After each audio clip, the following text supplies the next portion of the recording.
abadan waan namoonni isin jedhan caalaa waan amantaa keessan irraa fakkeenyaa fi akkuma isin argitanii Wallaggaa fi Shawwa gidduutti yeroo isheen itti wal dhabdee uumte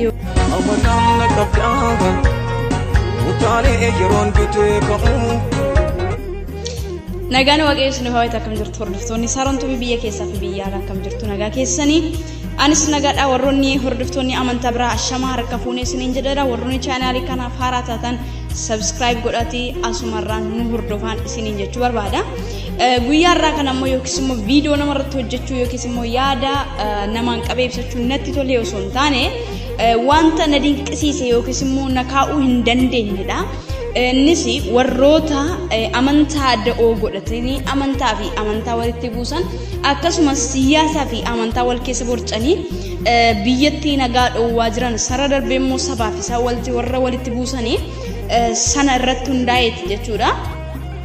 Namni isin asirratti argitanii akkuma beektanii namni wallaaltan abadan hin jirtanii kaffaalatu faa yaadatee yookiis immoo paasterii hin beekan yoon jedhee gabaabatti akkasuma wayya jechuudha. Sababni isaayyuu gaafa ati waan gaarii hojjette si deeggera gaafa ati waan gadhee hojjette immoo gadheedha siin jedha jechuudha.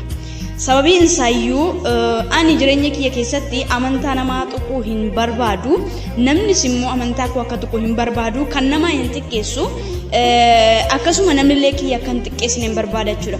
Garuu amantaa kiyya keessatti warroota amantaa kiyya arrabsiisanii fi akkasumas immoo sabaa fi isa walitti buusanii amantaa fi amantaa walitti buusanii abadan hin jaalladhu jechuudha.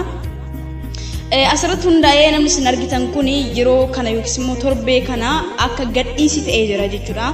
Namni kun yeroo dheeraatii fi hoyi girrisaatiin yookiis nuyi warri girrisoonni jabaa keenya goota keenya karaa sirriirra jirtaa jennee itti isne ho'a sana keessa baay'ee quufee of wallaaleeti kan inni jiru jechuudha yookiis immoo of gadhiiseetu kan inni jiru. Luqqisii macaafa qulqulluu akka barbaade akka garaasaatti yeroo inni itti hiikkatee jirudha.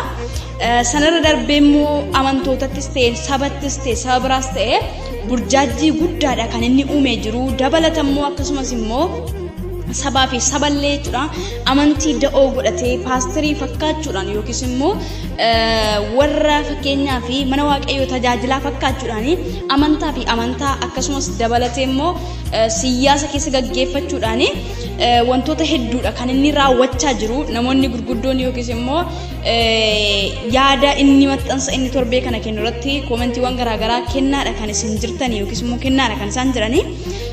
Macaafa qulqulluurraa akkuma barreeffamee jiru maanguddoon 24 yookiis immoo jaarsoliin 24 qulqulluu jedhanii si waaqessu yookiin siif sagadu isa jedhu sana inni garuu gara mataa isaatti jijjiiruudhaan Hacaaluu mucaa qaalii akkasumas immoo nama qaalii nuti bukkeedhaan dhabne yookiis kichuutti citeeni 25ffaa jaarsolii waliin eebbifamuu eegaleera yookiis immoo jaarsoliin 25 yookiis immoo 25 qulqulluu jedhanii si galateeffatu yookiis immoo si waaqeffatu jechuudhaan kan inni maxxansanni akkasitti maxxanse jechuudha.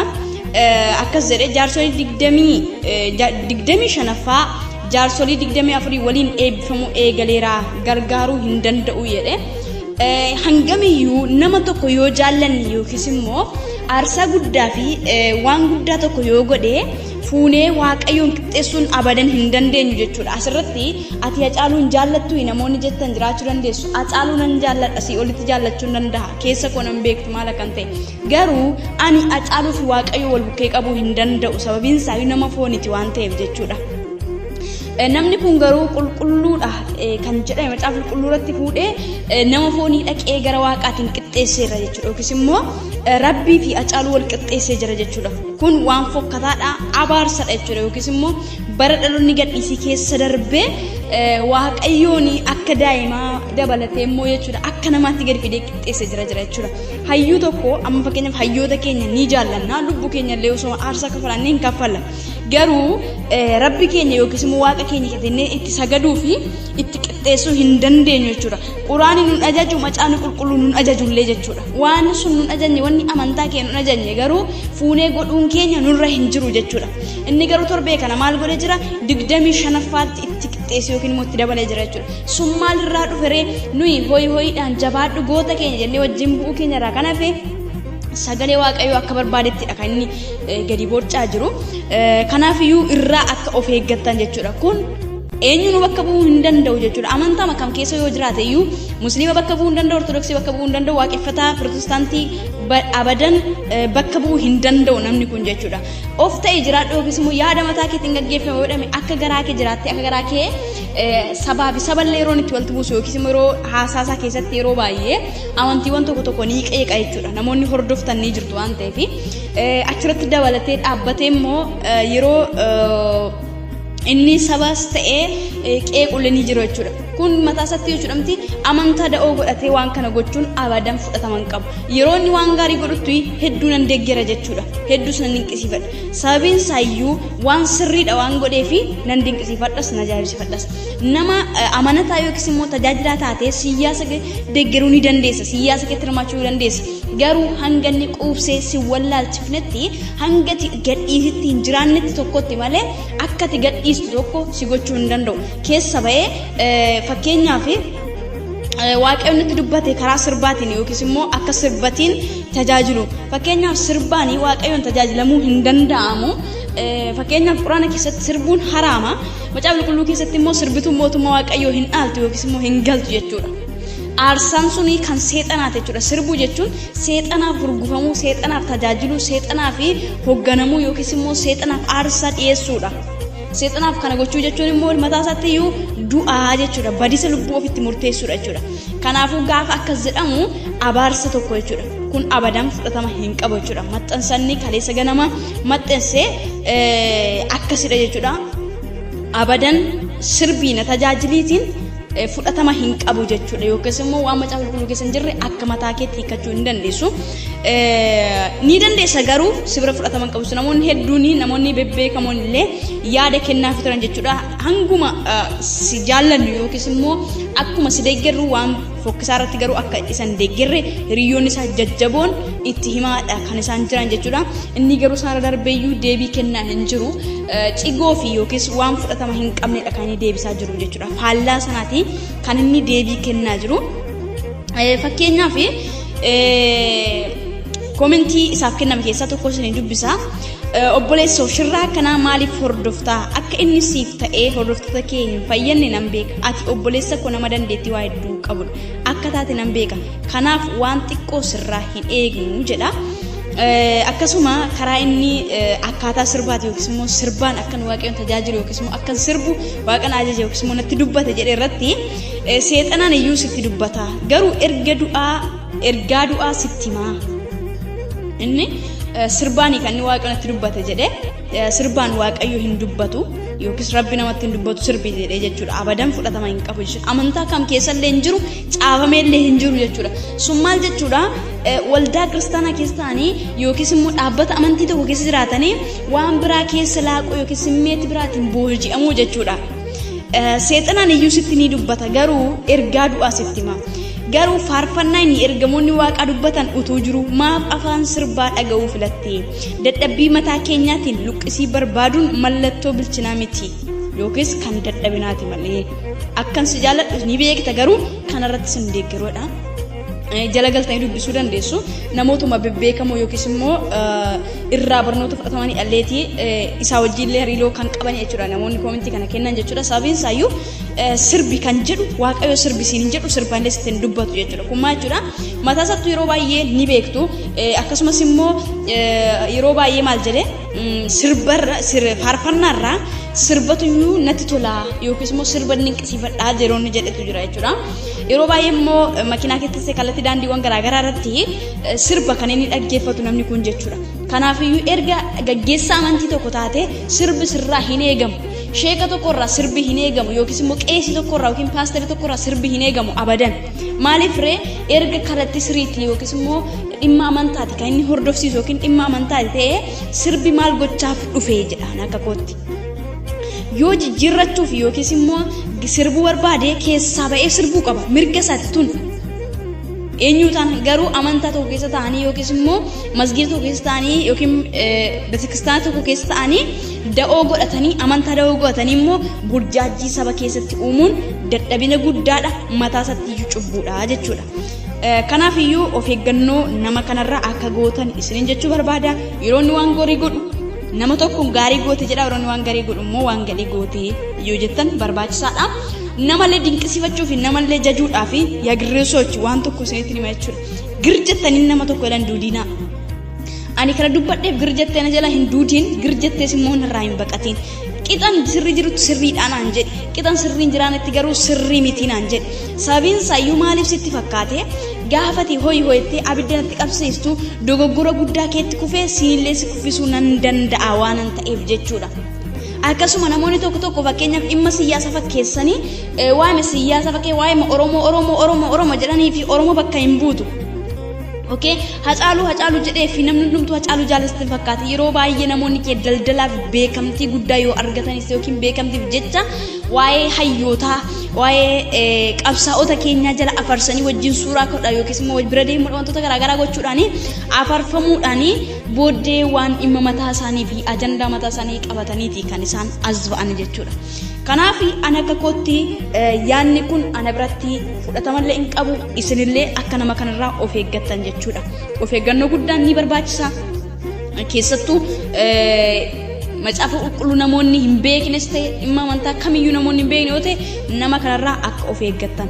Inni siyaasa sammuu isaa wajjin burjaajaa waan jiruuf irraa of eeggadha isiniin jedha. Yeroo inni gaarii hojjetutti nan deeggera eeyyee namni kun waan gaarii hojjetaa tureera. Har'a kee osoo hin taane itti simamaa jira akka deebisu immoo abdii guutuu qabna jechuudha. Namoonni hundumti keessa lafa jirtanitti illee dhaloota karaa sirriirra osoo jiranii deebi'anii immoo boolla seenuudhaaf dhaloota boollatti gootatan illee isaaniif illee waaqayyoon kadhadhaan dhaamsa kooti yeroo kamiyyuu taanaan jechuudha. Inna ani ammallee dabalee kana isin jedhu waan tokko jala girrisuun haafuun jedha gabaabee. Maaliif isinitti fakkaate yeroo nuti waan tokko afaan jajjeen deebistee sirrii miti jechuun baay'ee ulfaataadha. Yeroo tokko jecha tokko kanan dubbadhanii jira jechuudha. Nama hangam yoo dinqisiifadhe iyyuu hanga qabdi yookiis immoo hin dinqisiifadhu hin jedhe. Sababni isaa iyyuu afaanan dinqisiifadheef yookiis immoo afaanan sirriidha jedheen yookiin afaanan filadheeni booda immoo siin filanne jechuu waan hin dandeenyeef jechuudha. Kanaaf iyyuu of eeggannoo guddaan yeroo fakkeenya maxxansawwan garaagaraa barsiiwwan garaagaraa hordoftanii hanga barsiisichi sirrii ta'e qofatti budduffadhaa burcuqqoo keessaniitiin dhugaa. Yeroo inni sirrii hin taanetti garuu zim jettanii jala teessanii hin dhugiinaa jechuudha. Kana isiniin jedha. Viidiyoo muraasa isiniif nan galcha yookiis immoo viidiyoo inni yeroo baay'ee kan inni sirbu jechuudha.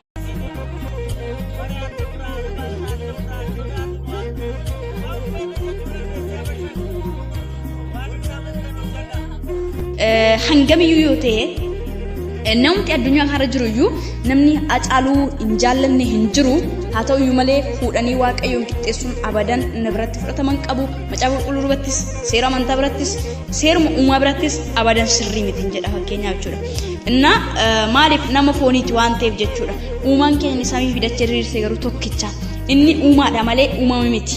Kanaafuu ani uumamatti abadan fuudhee gara uumaatti isa qixxeessuu waan hin dandeenyeef akka nama tokkotti nan jaalladhallee dhugaansaallee naguba nan quuqamaafillee dhugaansaallee natti dhaga'ama jechuudha. Garuu fuudhee Hacaaluu waaqa kooti yookiis immoo Jawaar waaqa kooti yookiin Baqqalaan waaqa kooti jechuun na bira hin jiru yookiis immoo Jaalamarroo waaqa kooti jechuun narra hin jiru. Akka namummaa tokkotti akka qabsaa'aa tokkotti akka hayyuu tokkotti akka artistii tokkotti nan jaalladha nan kabajaa aarsaa barbaachisullee nan kaffalaaf. Garuu waaqa kooti jedhee itti sagaduu fi fuudhee macaafa qulqulluudhaan qixxeessuun abadan na bira hin jiru. Dhunkaan iyyuu kanaan qixxeessu miti ergamoota yookiis immoo malaakaan iyyuu qixxeessuu hin danda'u. Sababiin isaa iyyuu ilmi namaa iddoo isaaf kenname qaba, malaaknis iddoo isaaf kenname qaba, uumaanis iddoo isaaf kenname mataasaa ofiisaatti waan qabuuf jechuudha. Kanaaf of eeggannoodha. Ani immoo dhaamsan kaffaaloodhaaf qabu yoo jiraate sirba si feesisa yoo ta'e qaxxeetaa sirbuu ni dandeessa. akka abbaa koo tokkotti akka obboleessa tokkotti yookiis akka barsiisaa tokkotti annaamsan qabu yookiis immoo akka wallaalummaa kiyyaatti sirba si feesisa yookiis immoo osoo waltajjii mana waaqayyoo fi maasii waaqayyoo keessa jirtu sirbisiisuu si feesisa yoo ta'e guyyaa irraati kaatee sirbuu dandeessa. Garuu waldaa kiristaanaa keessa dhaabata maayikii qabattee fuula waaqayyoo dura dhaabbattee qaama ganama sirbaa galgalamuu waaqayyoon si galatu jettee ganama sirbaa galgalamuu qulqulluu jechuun abadan fudhatamallee hin qabu. Deebistee cubbuu fi sanyii cubbuu facaasuudha waan ta'eef sirba si feesa yoo ta'e sirbuu dandeessa. Garuu sirri miti yoo ta'e immoo nu gorsiteellee deebitee iddoo kee kaleessaatti sirraa baranna si hubanna nu barsiisuu dandeessan siin jedha. Kun dhaamsa kooti. Sanarraa kan hafe garuu maqaa amantaatiin yookiis immoo maqaa siyaasaatiin saba keessatti burjaajii uumuun sabaaf saba walitti buusuuf amantaa walitti buusuuf carraaquun abadan fudhatamallee hin qabu jechuudha. Sirris miti dogoggoraa hin jedhaan. Akkasumas namoota nuti hoyi jennee beekamti itti ilaannu yeroo baay'ee yeroo isaanitti biyyaa fi biyya yookiis immoo sabaa fi saba walitti naqan ni jira jechuudha. Namni sun suuraa irratti argitanii ibsituu Oromooti jechuudha. Yeroo dheeraadhaaf hoyiidhaan yookiis immoo jabduu ko maaloo ko jechuudhaan nama yeroo dheeraaf itti wacamaa girrisaan jala girrisee fameesii yookiis immoo beekamtii itti horeedha jechuudha.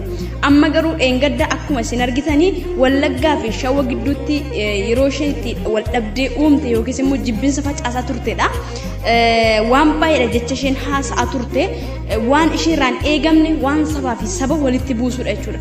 Nama tokko jala girristanii guddisuu yookiis immoo jala girristanii beekumtii itti laachuun dura namni sun maalidha ajandaan inni qabate maalidha yookiis immoo ajandaan nama sanaa maali jettanii dursa ilaaluun isin barbaachisa jechuudha. Waa'ee akkuma yeroo darbe beekamu waa'ee Dr. Naabiyaa Diif irratti ilaalchistee maxxansitee dhumarra immoo deebistee yeroo ishenitti jechoota garaagaraatiin maxxansaa Shawwaa fi Wallagga fuutee walitti naqaa turtedha. Ajandaan guyyaa sanaa hedduu waan fokkataa waan jibbisiisadha. Akkasuma namni keenya yeroo baay'ee beekamtii yookiis immoo laayikii kuma tokko yookiin lama yoo argachuutti kee waan guddaa tokko yookiin waan waaqa tokko of gochuu barbaada jechuudha. Kanaafiyyuu qas jedhaa waan hordoftanii fi waan beekamtii laattanii fi waan namni kun sirrii jettan ilaalladhaatii itti adeemaa isiniin jedhan.